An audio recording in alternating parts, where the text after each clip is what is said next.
Namaskar. I'm Harpreet Kaur and I welcome you all to our live and interactive online training program on media literacy. You are watching us live on PME Vidya channels 6 to 12 and also on our YouTube handle NCERT Official. This training program is brought to you by Central Institute of Educational Technology in collaboration with Indian Institute of Mass Communication IIMC New Delhi. Today we are in day 4 of the training session where the topic that we are taking up is news literacy. Well, of course, it's very important to identify whether the news is authentic or not, because you cannot believe everything that's being spread around. You need to understand what you can actually forward after reading and what you cannot, because this can lead to some really grave consequences. So please make sure that you stay news literate. You know how to check the authenticity of news. You should know about the credible sources. You should be able to identify where this news is coming from. And only after that you can just believe the facts that are shown on the screen. So there are certain ways and strategies to do that. I'm sure in the session today we will be covering everything related to news literacy, but in case you have any questions, any doubts, please feel free to get in touch with us. Our phone number is 8800440559. Our email ID is training.helpdesk@ciet.nic.in, and on our YouTube handle NCERT Official also you can send us your questions, suggestions and of course your feedback. So today on day 4 for the topic news literacy, we are joined by our expert. We have with us Dr. Pawan Kondal. Sir is Associate Professor from Indian Institute of Mass Communication, New Delhi. Sir, namaskar and very warm welcome to the session. Thank you for inviting me. So, we are living in a world where every channel is in a rat race of flashing breaking news, and sometimes without even checking the facts. The news is being flashed and there are dire consequences of the same. So, I want you to please explain us the topic that we are going to have today. What is the relevance of this topic and what all important points you will be covering in the session? Sure, thank you. First of all, I would like to thank CIET and NCERT for inviting me for this session. And as far as information is concerned and further news is concerned, or any information you are getting from different corners in the digital world, it is very crucial to know about the source and the type of information. And today I am going to discuss about the news, news literacy, and how news is formed and what is the definition of news, because I think your channel has diverse audiences, yes. Yeah. So it is very important to note about the news formation, news definition, and also what kind of practices we can have while consuming information, yes, while consuming news. So I will also discuss about about clickbaits and hot news, cold news concepts as well. Yes, yes, okay, yes. Great. So we are looking forward to the session, and I request all our viewers to kindly not mark their attendance and ask relevant questions on our YouTube handle. Whatever questions we will be receiving from you, we'll take them up in the end. One more information, it's a training program. There is going to be an assessment tomorrow on day 5. If you score more than 70%, you'll be granted a certificate that you can download from Diksha portal. For that, you need to log on to our CIET website for all the guidelines and instructions. So please watch all the session carefully. And now, sir, I request you to kindly go ahead with your presentation. Thank you. So when we talk about news, or I'll start with the definition, very basic definition of news, that news refers to any current event, significant development, which is basically news is basically performed by some to inform the public by shaping opinions, and it sometimes influence decision making of people who are the consumers of news. This is basically reported through media outlets like newspapers, television, radio, internet sites and social media. And as we are living in the digital era, like I said earlier, that information or news we are getting from different corners and from different channels, and sometimes we have to deal with the information overload. So it is very crucial to know about what is news and what is information, and sometimes which is correct and which is not correct. So this is what all about news is. When we talk about the characteristics of news, there are different perspectives and characteristics of news. Sorry. It basically, the first one is to be objective while report news in fair, balanced and impartial manner, and free from any personal bias, opinion or any emotion. So news should have objectivity by including information without any personal emotions and biases. Then there are subsets in objectivity in news when we talk about trust and credibility, like a balanced report is considered which is formed for example on a policy with facts from all sides, the fair representation of an issue that is fairly presented, and like for example if you are someone is covering some event, so the perspective from both sides or from all the stakeholders should be represented in a news item. And we have to separate fact and opinion. If you are reporting some legal case, so it should be separate from editorial opinions, because we are in the business of presenting facts to the public, and public is our main stakeholder, which for which we are creating news, we are presenting information for the masses. The bias is basically to deal with your personal or institutional biases sometimes, and we need to have a neutral language and balanced coverage. Like in news items we can't have favoritism, we can't present one side of and one-sided reports and one-sided opinions or facts. Then this is very crucial to have timeliness in newspaper in news. It is basically centered around recent events or developments. But these days, due to I must mention that whenever we read news on or in newspapers, it is very much possible that you are already have some idea of that particular news item, because you have already exposed to that news in the yesterday's program on television, or maybe on the website or on the social media of any news channels or news handles. So it is this is little shady these days, I can say. I mean it means that when we have something, some incident in our mind, we have to have on that the website of the particular newspaper. So the breaking news phenomena on television is now shattered.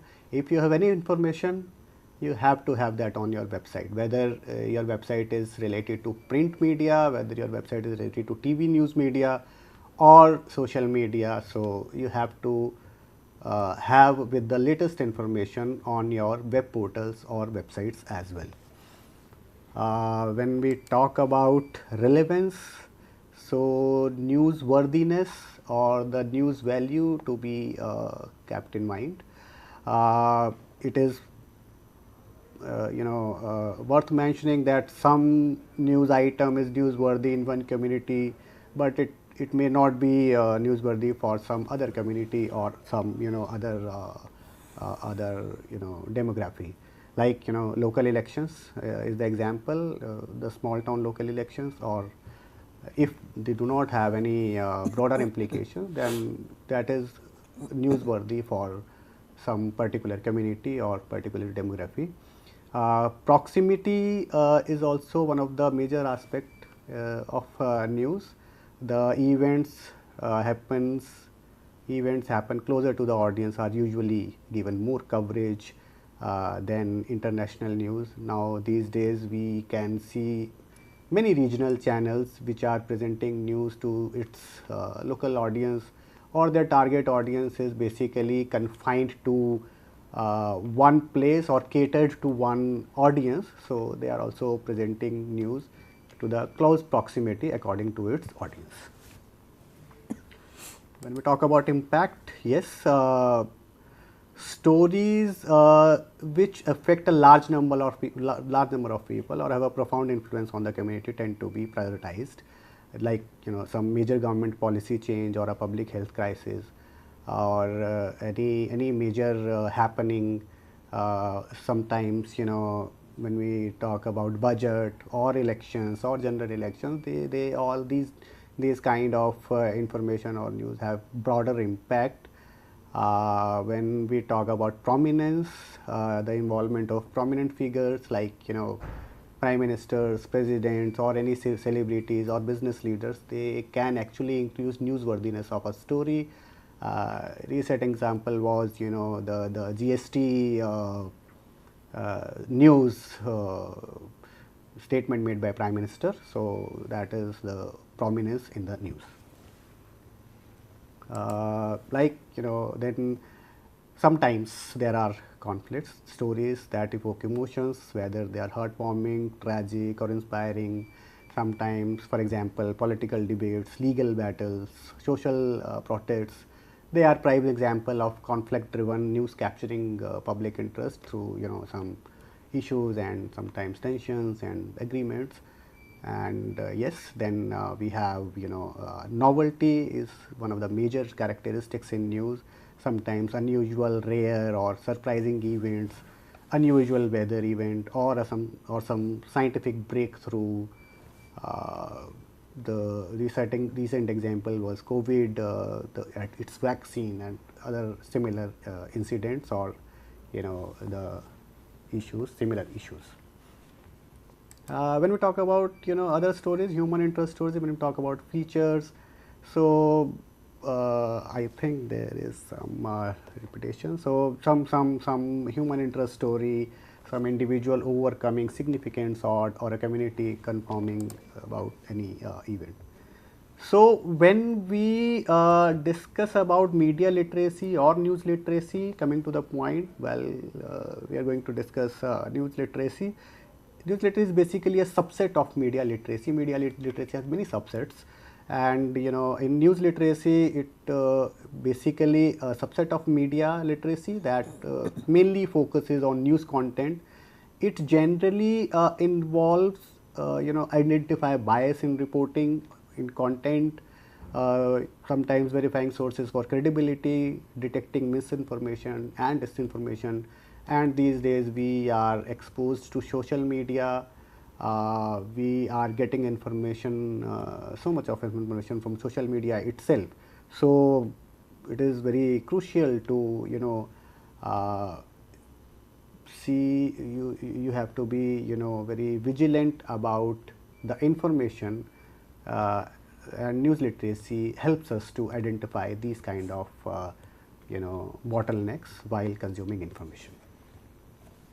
So, basically to define news literacy, it is the ability to carefully examine news and information. News is basically, like I said earlier, it is coming from some media platforms like newspapers, televisions, radio, social media, sometimes digital first startups who are we are providing news to their consumers.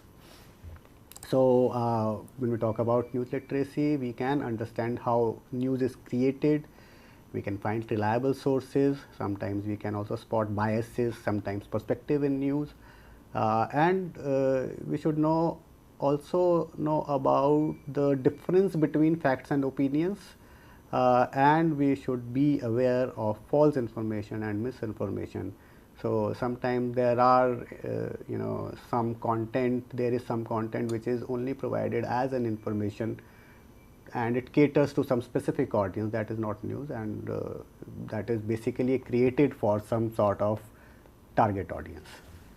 So, why news literacy is important? Because in the digital age, the information is abundant and misinformation can spread rapidly, and it is crucial to discern fact from fiction, identify biases, and understand the impact of news on society. However, there are many fact checkers these days. PIB also have fact check unit. Many media houses, they have now fact check units in their respective media organizations, and they are also helping people to check whether any information they are consuming is correct or not. So, that is also very great thing about news literacy. Then when we talk about news versus opinion, so it is sometimes tricky to recognize when a piece is a news report or when it is an editorial or opinion piece, or understand how this affects the content. So, and there are op-ed section in newspapers often feature opinion pieces that reflect the author's viewpoint rather than objective reporting. In op-eds we have the viewpoints, we can read the viewpoints of different columnists, different experts.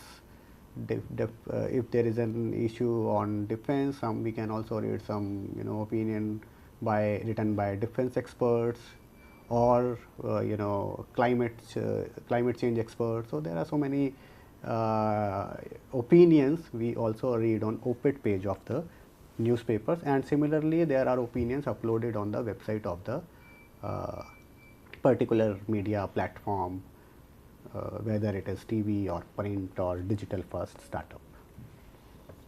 Then how can we identify that is what is news and what is opinion? So, there are labeling and section placement in newspapers. There are sections, there are columns designated for some sort of information that on the front page we will get all news, we will get information which is the most valuable for that particular day. According to its news value, it is presented on the first page, but this is a little different on the website of that particular newspaper, right? Like in newspapers we have two folds, above the fold and below the fold. Above the fold obviously has more important news items than the below the fold section. In the same way, on newspapers website or any other website, any other news portal, the news websites are finished in almost in 3 scrolls, like like we have above the fold to the two fold. In news portals or websites we have 3 scrolls, and within these 3 scrolls you will get all the information uploaded on the web page of the or the home page or the landing page of that particular website. So, labeling and section placement, this is same for website, same for newspapers, that if the article is labeled as opinion, editorial, analysis or commentary, and basically these type of articles are typically reserved for opinions, like op-ed page or editorial page of the newspapers, and the design and layout is also totally different from the other newspaper pages of, if you compare with the op-ed pages or editorial pages of any particular newspaper. Then the perspective of the author is also present while he or she is writing, like sometimes we always write our personal viewpoints while we are writing some opinion piece, or we are talking about some incident, or we are covering some important event. So, the phrases like I believe, in my opinion, or we should, they are basically considered as author's perspective, and sometimes the subjective language, or emotional language like terrible, outrageous, whatever, this kind of phrases and languages can discern the news and opinion. We can easily identify, and if there are facts in an article, in a news story. So, and without any interpretation from the author, it is a news report, very simply put. And if again, if you are using some author's perspective in that article or feature, that is the opinion piece for that opinion piece, right? Then if the author, like I said, there are experts, defense experts who are writing on different defense issues or weather issues or any political issues, they all are experts in their domain, and they are known for their opinion on certain issues or any topic, and we can always identify what is the purpose of the article or news story. If an article is only based on facts, it is a news report. Then when we also identify that what is the language in headlines or copy, and if they are strong opinionated language, it is a strong indicator that it is an opinion piece. Natural fact focused language based on 5W and 1H, the basic journalism rule that we have to write according to the style of 5W and 1H. That means we'll discuss in the later slide that it is a fundamental framework used in journalism for information gathering, and it actually helps us to structure information clearly and answering key questions like who is involved, who, what, when, where, why, and how. So, it helps us to this is fundamental framework. We can write report according to these categories, according to this fundamental framework, and we can write news report. Structure and style, yes, if the article is structured with clear beginning, middle, and focused on a narrative or argument, it is an opinion piece. Straightforward, objective, with a focus on delivering information, it is a news report. This is very simple. And the newspapers and websites and news portals, they all are mix of both facts and opinion, and both are important in their own way, because sometimes if there is an issue, if there is a certain issue about any topic or any government regulation or any policy issue by government, the news reports can present fact about that particular regulation or policy, while opinions can discuss in a broader way in the opinionated language, and sometimes it is also welcoming. It always welcomes sometimes by the government as well. So these aspects we can always see when we differentiate between news and opinion. And how we can evaluate credibility of a news. Credibility is also an important aspect, while and it is also an important part of any news literacy program, that you can always for example, you can take a recent news stories and you can evaluate the credibility of the source by researching publications history, balance, and evidence cited in the story. Evidence here, I mean that if you are writing any piece of information that is based on fact, we have already discussed, that is news. But sometimes opinions are also based on facts and figures. Many experts, many columnists, they are also using so many sources while writing opinion pieces, and they are also citing so much of data or data backed stories to write their opinion piece. So there is a basic checklist where we can assess that any recent news stories by examining its source. Like there are aspect like publication history, is the publication reputable and established. It is very, if this is very old newspaper, what is the writing style of the newspaper, and how it is covering certain issues, how they are writing editorials every day.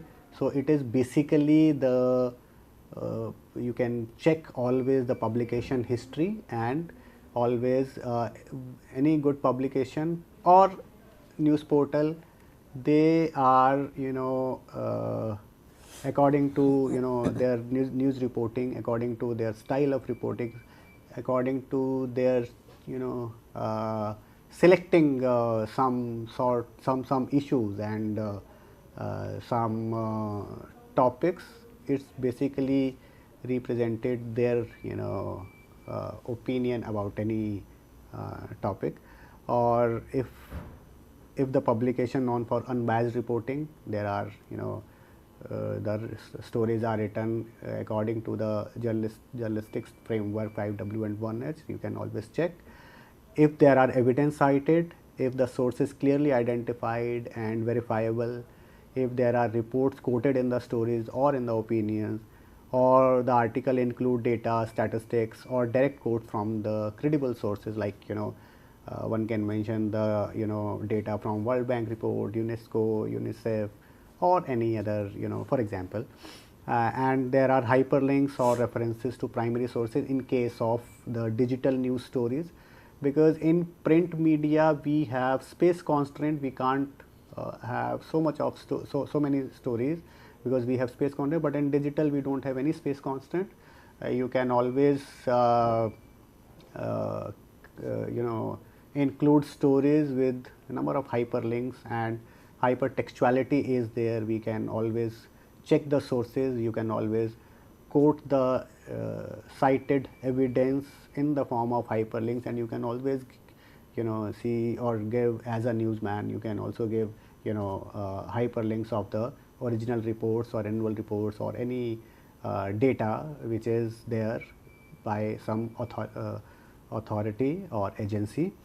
Then balance of news points, if there are multiple perspectives presented in a news story or any content, or the language is neutral and objective while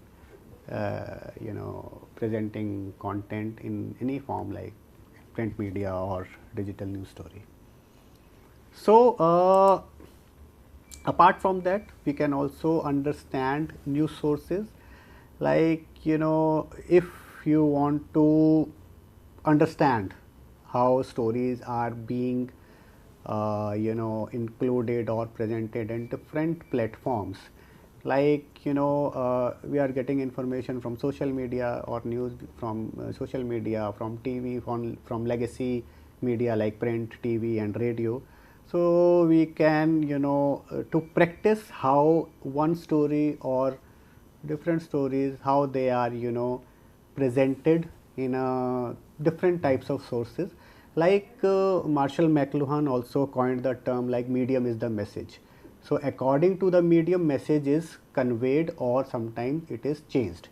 So if you want to write a story for print media, you will be writing in very, refined way. All your content should be very correct, refined grammatically and in expression, so that, people can read that easily, and it should be legible also. But in TV, the same story can be, converted to some 2-minute package or 3-minute package. And at the same time, if the same story is on the website, we can include other elements also, like, audio, video, sometimes big infographics, sometimes hyperlinks. So according to the medium, the content presentation is changed. So what we can do, we can always compare how stories are, presented in different formats, so that we can actually have the sense of evaluating a story and evaluating the news sources. So you can compare how each source present the story in its own way. Like, for example, if we talk about mainstream newspaper, presentation is basically detailed article, detailed neutral story, neutral news story.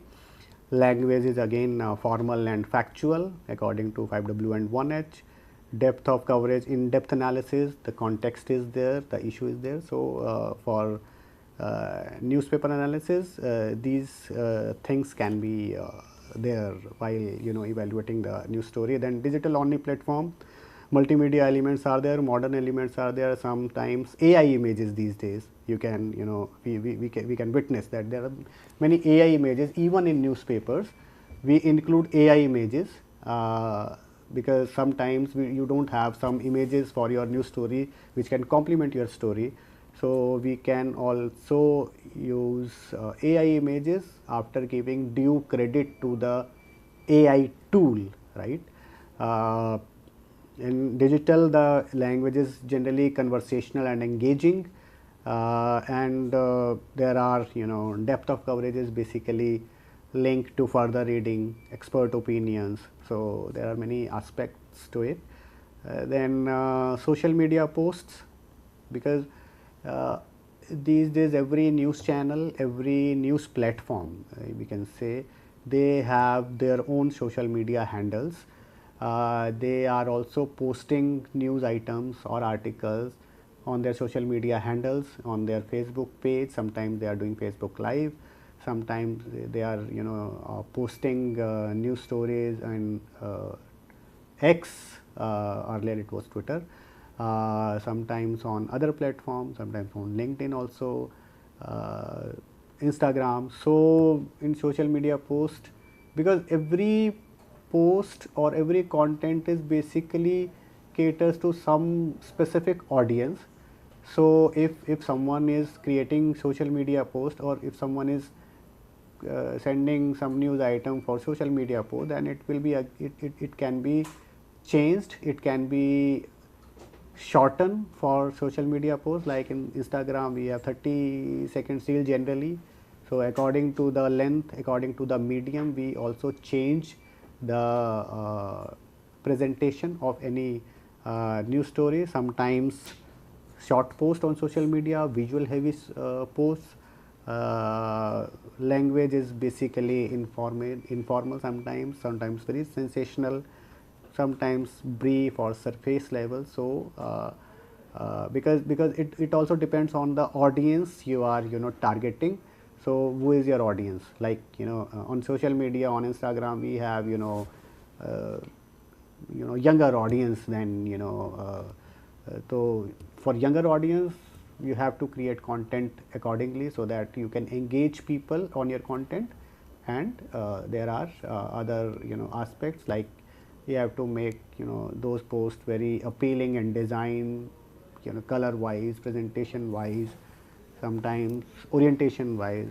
Sometimes we make stories like in portrait mode, or sometimes in landscape mode. So it depends on the content and the target audience.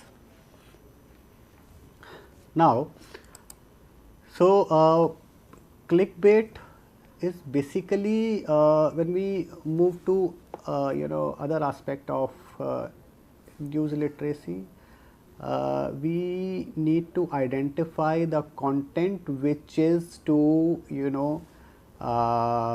sometimes made for only for revenue, only for basically engaging your audience, whether it has any negative effects also. So it's basically to designed in a way to attract attention and encourage clicks, typically using sensationalized or misleading headlines. It often relies on exaggeration or deception to entice users so that they can actually earn revenue by engaging you with their websites. The primary goal is basically to drive traffic to a website or platform, and this is basically to increase page views or to boost engagement metrics, even if the content lacks meaningful or accurate information. Sometimes you see some post that is very promising, but when you open the post, when you go to the website, you will find so many ads and pop-ups, and and the information that was promised in the headline, it is nowhere in the main content or the copy in the story. So the clickbait is basically to guide you to some different text or different content, so that the traffic can be gained for the particular website. However, these days when we search anything on Google, these days if you are using Google, you are searching something, you get AI summary these days in 3 to 4 paras, right? So if we see the other aspect of it, like now earlier without AI summary on Google or any search engine, we used to search something and we go to the website of that particular, which is providing the particular information on some search result. But these days you are getting AI summary, the revenue of those traffic, those websites are now, you know, less because sometimes people are people are satisfied with the AI summary only. So they are not going to the particular website. They are not, you know, providing traffic to that particular website, and they are only using AI summary to to satisfying their informational needs, or you know what is, I mean, the how they are, you know, using the information in their, you know, in their research, or you know, in their needs. So what is the tactic of clickbait? Basically sensational headlines. They use sensational or exaggerated language, like phrases like, you know, you won't believe, shocking secret, or anything that seems too sensational. It is basically the you know, it means this is clickbait. Sometimes vague or incomplete information, headlines which provides vague information, basically forcing you to click for more details, and they are not clearly explaining the content. It is like clickbait. Sometimes overuse of superlative, best, worst, unbelievable, these kind of words, so that you can go and check the website and gain traffic for them. Sometimes promising a secret information, exclusive information, that you won't get information from anywhere according to some topic, or the media won't tell you. These are the headlines or the sentences which are being used for gaining traffic on the particular clickbait websites. Sometimes misleading images, thumbnails, dramatic or unrelated images, and overly dramatic, sometimes unreliable sources.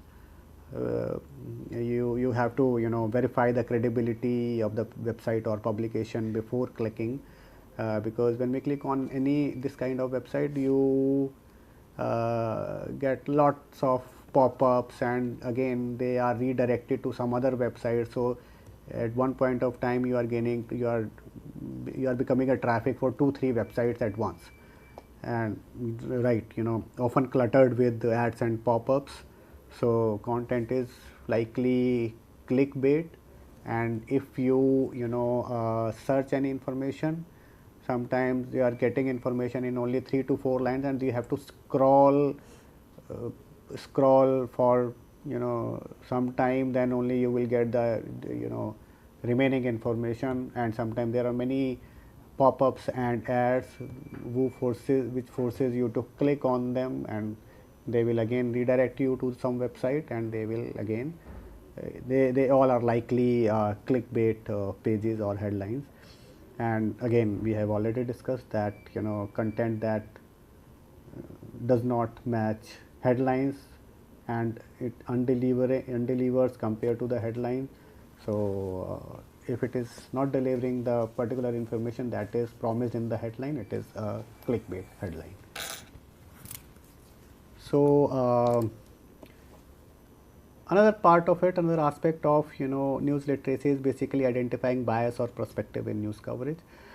So for, you know, practice, we can, you know, select any ongoing issue that is widely covered by the Indian media or any other media.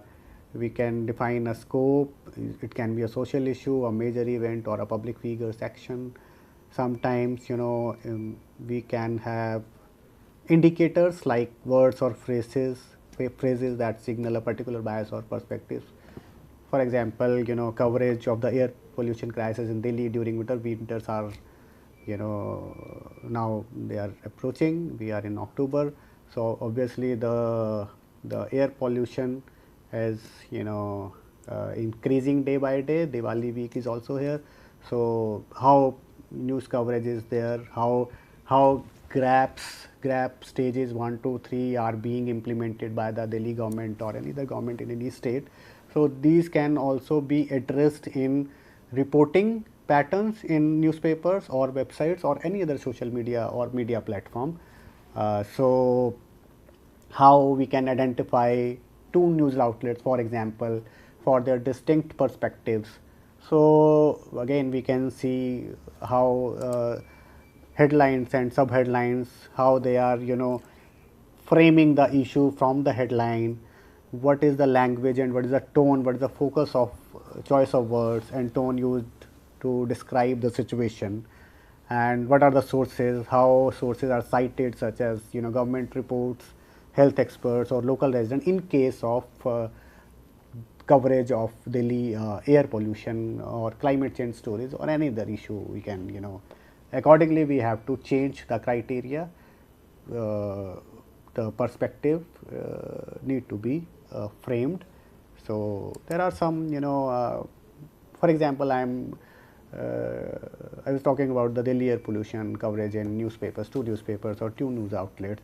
So how they are using, what language they are using, words like emergency, toxic, savior, under control or improving, how words are being used, how they are framing responsibility, how government, industry or citizens described, are they portrayed as neglectful, proactive or victim. So these are some criteria you can always add upon according to your understanding. Selective focus, you can out suppose one outlet is focusing on government action and while the other is emphasizing on public health impact. So two news outlets, they are, the coverage pattern, the reporting pattern is totally different. So you can always identify, and this is for example air pollution. You can also take another example, another topic or another issue. So the tone of headlines, because headline is the window of any news story. So we have to frame headlines very carefully so that people can engage with them and read our stories. So tone of headlines, do the headlines make crisis of climate seem urgent or alarming, or they downplay the severity of the the coverage or issue.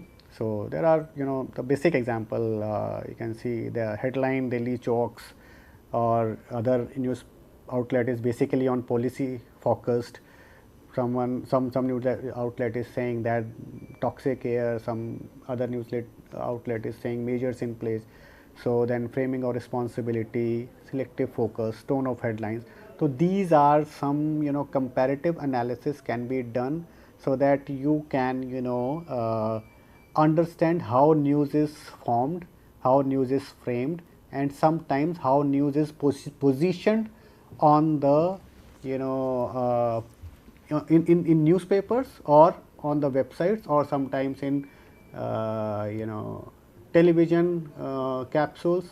Sometimes how air pollution is framing in newspapers, whether on the first page, it means it is very important issue if air pollution is there on the first page of the newspaper, or in the first scroll of the website, or it is part of the prime time on TV. So it means that specific news outlet, how they are framing some news on air pollution and how they are giving importance to that particular news item.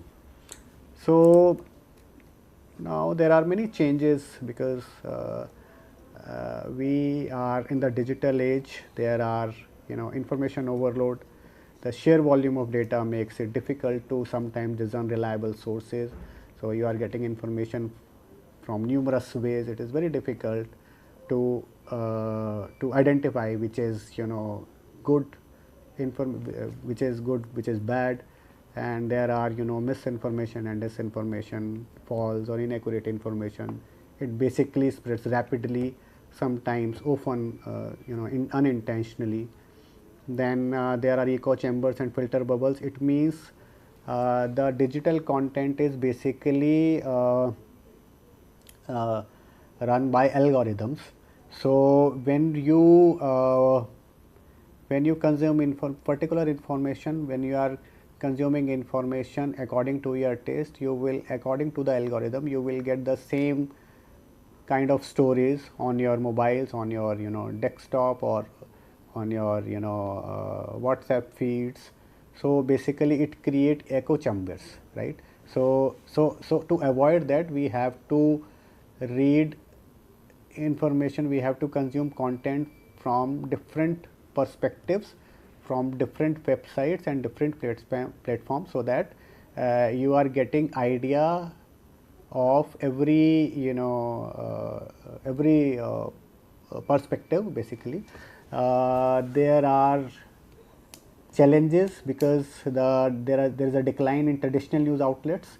Many digital startups are also booming up these days, and it impacts the quality and depth of reporting.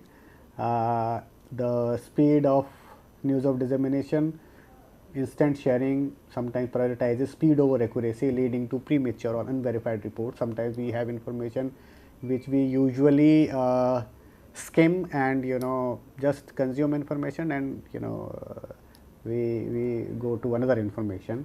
And many individuals, they lack the critical thinking skills, need to evaluate online content. So there are deep fakes, visual and video misinformation these days. Manipulated images and videos make it harder to trust visual evidence. And we are living in the age of AI, where you can create images, you can create videos, you can create anything. So there is a very big challenge in the age of AI also. And many media platforms, they are also using AI as a for their production part, for generating images, for generating videos. But sometimes the people, they are also, some people, they are also creating videos, they are manipulating images, and they are presenting to the audience. And sometimes they are deep fakes and manipulated images, and they can create negative effects on media, on society. So there are we have already discussed about information overload, misinformation, echo chambers. So echo chambers, I can repeat that it actually reinforces existing biases, and it can reduce critical thinking and exposure to diverse perspectives. So we need to avoid that. And like speed of news in dissemination, it's the online content and online news, it spreads online rapidly, sometimes before being verified. It results in the widespread sharing of incorrect information sometimes. Lack of media literacy and education. Again, we have already discussed about the rise of deep fakes, visual manipulation, and makes it hard to distinguish real from the fake content, and sometimes increases trust in falsified content, making misinformation harder to detect for people who are not very much digital literate, or very much media literate. So thank you. Thank you so much, sir, for sharing that presentation of yours on news literacy under our umbrella theme of media literacy. It's also very important to understand that how we can integrate media literacy or news literacy in school curriculum, because as youngsters, as students are in a very impressionable age. They tend to get influenced easily. So what are the tips and tricks that educators or school authorities must follow so that they can actually make their students news literate? Yes, many schools in CBSE curriculum, there is already a subject of mass media, and the media literacy is also important part of that. Right. I think, in my opinion, and it is basically starting from 11th and 12th. But I think since we always witness our small childs, they are very prone to mobile content. Yes. So it is our duty, being a parent or being teachers, that we also, even in the absence of any media content, we should teach them. We should, first of all, we have to media literate or make ourselves a media literate, and then we can expand that to, or aware our children for some specific content.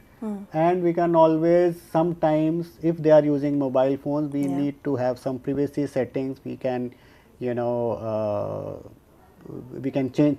the privacy settings for students, for children, and we can always help their school teachers also. If you are the media literate, you can also offer help, so that you can also, being a parent, you can also extend your expertise if you are well aware about the media content and media literacy. So I think we can start with that. But yes, the work is going on. Many media schools, they are already implementing this. Okay. Now, sir, there is a vast difference between news and views. What we see on television these days is generally views and not news. So how we can stay informed and updated as responsible citizens, not to get influenced with all these debates and discussions that are probably not taking us anywhere. So are there any tips and tricks? Are there any particular channels, any particular sources, or we should always rely on print media for authentic news? Is there anything that we should be following to be news literate? Yes. See, like I said, that medium is the message, right? So medium is the message means the same content is being delivered on different media platform differently. Yes. Right. So if we want to read better, if we want to be better informed, I always recommend to read newspapers, right? And if you want to be informed in some way, in shortcuts, then you can use social media, which many young adults and youth is already doing. They are not reading newspapers, right? So in IIMC also, our English Journalism department, they have started news board exercise every morning, where students are writing news boards, the headlines on their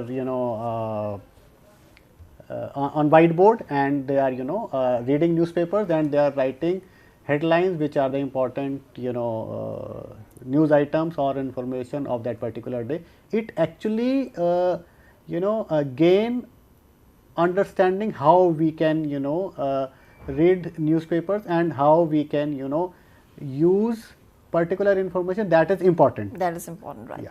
So we need to be smart consumers. We need Exactly. to know what we are consuming. And sir, because we do not have enough time left, we have to wrap up the session over here. Thank you so much for your time and contribution to the session. It was our session on day 4. We talked about, of course, news literacy under the umbrella theme of this training program, media literacy. With this, I'm winding up the session here.